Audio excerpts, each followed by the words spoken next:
Thank you, Mr. President. The members of the White House Coronavirus Task Force today joined the President to meet with a bipartisan group of members of the House and of the Senate to get their counsel on the development of what the President unveiled to America's governors this afternoon. The new guidelines for opening up America again are a product of the best science and the best common sense that the President has marshaled on this team and from a broad range of advisors from all across the nation.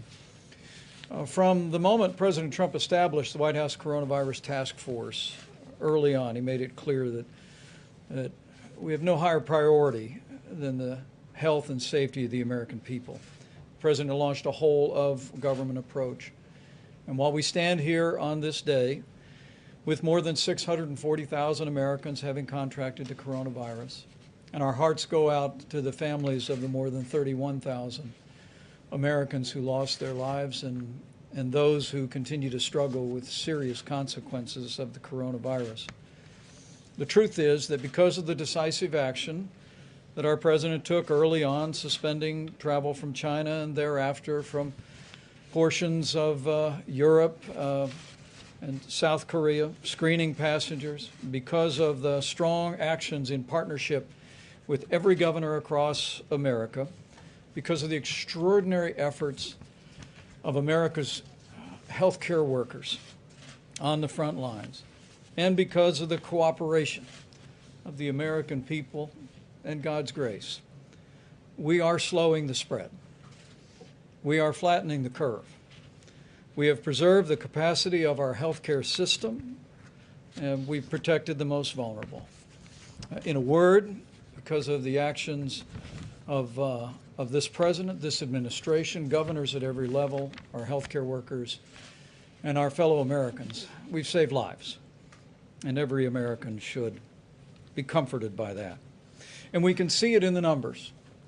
In the charts that I'll present today, these three maps track influenza-like illness, which in this instance is mostly coronavirus across America. The first map reflects the total number of cases on the week ending March the 28th. The next map reflects our data about the total number of cases on the week ending April 4th. And we stand here today with the final map reflecting the total number of cases across America as of April the 11th. With these trends underway, President Trump tasked the White House Coronavirus Task Force to develop new guidelines for opening up America again. Those guidelines were presented today first to our nation's governors.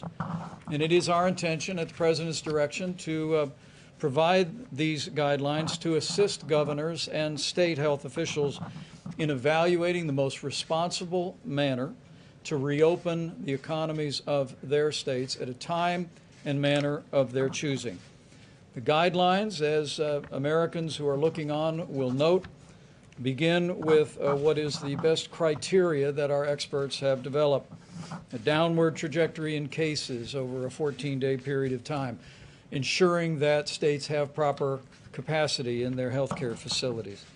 The second set of proposals includes a description of recommendations for state preparedness.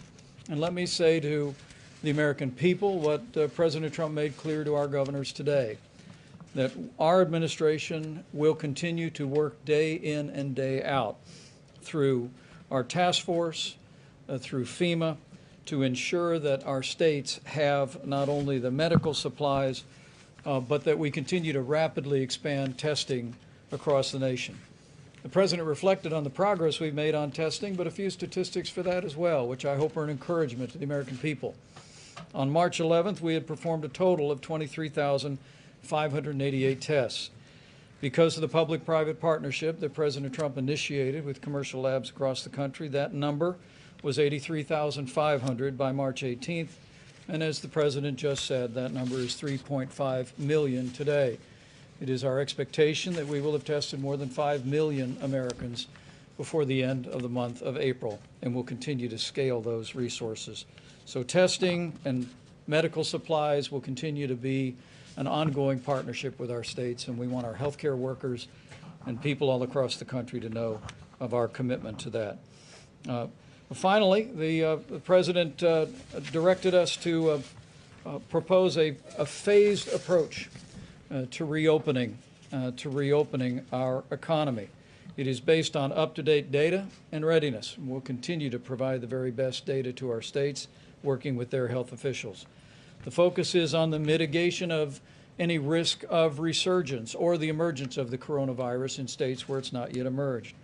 There is a focus in the President's new guidelines on the most vulnerable. We made this very clear to the governors today. These new guidelines for opening up America again can be implemented on a statewide basis or on a county-by-county basis. With that, I'm happy to turn it over to Dr. Deborah Birx. And if I may, Mr. President, I'd like to also extend my admiration and appreciation to Dr. Birx, Dr. Fauci, and every member of our task force that worked around the clock to develop these recommendations for opening up America, where I know every American is grateful for your leadership and for theirs. Deborah? Thank you.